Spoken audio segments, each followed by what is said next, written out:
with Q&A, and the floor is yours. Take it away.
We are thrilled to have students, parents, teachers, and special guests join us today as we delve into the fascinating world of AI and its impact on our lives.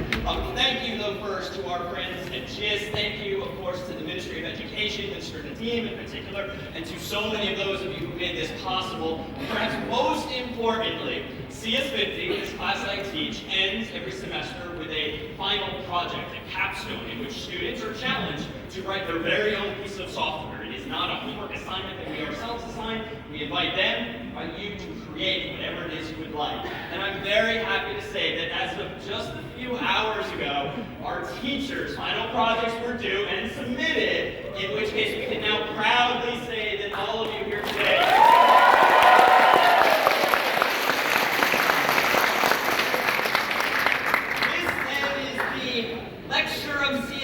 that you didn't yet have. In fact, everything you are about to hear today didn't exist within CS50 literally 1 year ago, when your predecessors, a group of 150 teachers, took CS50 and are now out there in the real world teaching computer science in their own classrooms. All of this work began really in June of 2023, which was after our last visit. So this is hot off the press, so to speak. And what I thought I'd share with you, particularly those of you who are not teachers who've just taken CS50, is a glimpse at how we have been using artificial intelligence, or AI, within the course itself, how we think it can be generalized to education more broadly, but also to give you a sense, this is where it's going to become a bit like school, of how AI itself works. So that when you exit today, even if you don't even consider yourself a technical person and not very well versed in AI, you will in fact have a better sense of how this technology works, at least as of today. This is something that's going to continue to evolve, and through CS50, indeed, we hope all of you teachers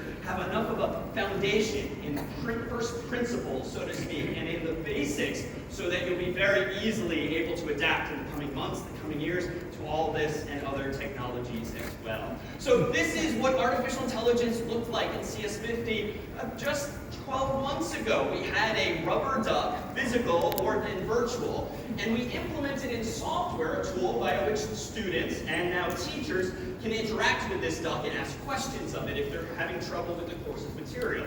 If you were to ask a question, like, I'm hoping you can help me solve a problem, the duck, that is as specific as some students' questions get.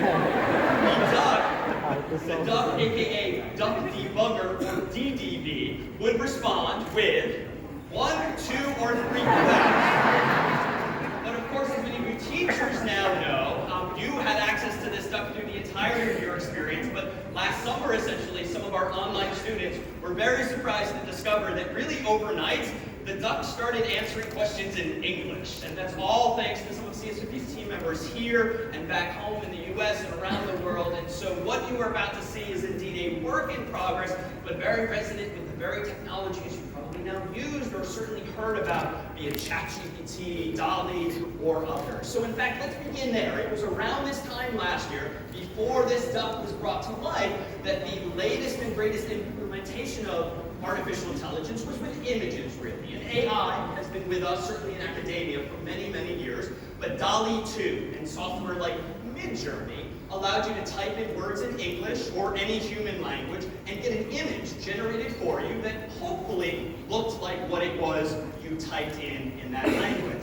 Of course, this led to a lot of discussion about what was now possible, both good and bad. For instance, within the New York Times, a big newspaper in the US, were images like this put forth as evidence of both how good this technology was getting, but also how imperfect it still is. For instance, if you zoom in as they did on his hands here, this is generally not a direction that human fingers should go in when dancing. And so to this day, there are certain tells, slight hints, that maybe this was not in fact legitimate, and this is not a photograph, but indeed AI.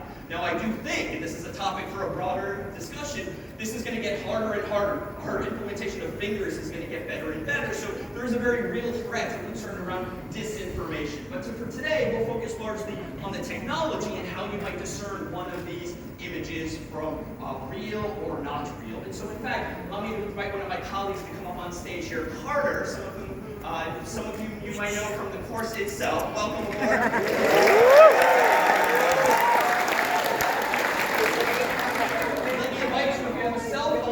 To go to this URL on it, cs50.ly/poll, P-O-L-L, or you can scan the QR code. If I'm in the way of your code, you can go to any one of these identical codes. That should open your browser to a polling software that we use in class itself back home. Give a few more seconds. If it doesn't work for everyone, that's okay. Follow along with the person next to you. But maybe by some nods of the head. Do most people have it working on their screen? Hopefully, okay. So seeing that, let's go ahead here and pose a challenge problem to you. A homework exercise, if you will. You could advance one slide. Here are two images. Here are two images, left and right. And Carter, why don't we go ahead and now ask folks a question about these two images, left and right. So left and right. Which was generated by AI? The one on the left or the one on the right? You should be able to just tap your response. As the numbers are coming in, it looks like a majority of you think the image on the right was AI generated. 8% unsure, 27-ish% left. Now 26. So some of you are perhaps changing your vote. Carter, what in fact is the right answer here? It was in fact the image on the right-hand side. Yes, we won this one, but let's go ahead and try another now. Carter, we could advance to the next image, same URL, so you don't need to rescan it. Here are two faces. Which of these was generated by AI? Left or right? Maybe Carter can go back. Both of them. Left or right? Both of them. Which was generated by AI? Left or right? A lot of confidence in that last one. Both of them. Let's go ahead and see what the numbers are now looking. And here we have Both of them. moving more saying left, Look at the 4% both right, of 7% them. unsure. Yeah, unsure. Unfortunately, this Because is both of them the are AI. question, Carter. These are both. And so the one flourish with text. Of course, nowadays with ChatGPT and other forms of AI, it's not just images. Now we're seeing English, Indonesian, and other human texts being generated. For instance, here is an essay of sorts. Essay 1, I like to bring a yummy sandwich and a cold juice box for lunch, and sometimes even pack a tasty piece of fruit or a bag of crunchy chips. As we eat, we chat, we laugh, and catch up on each other's day.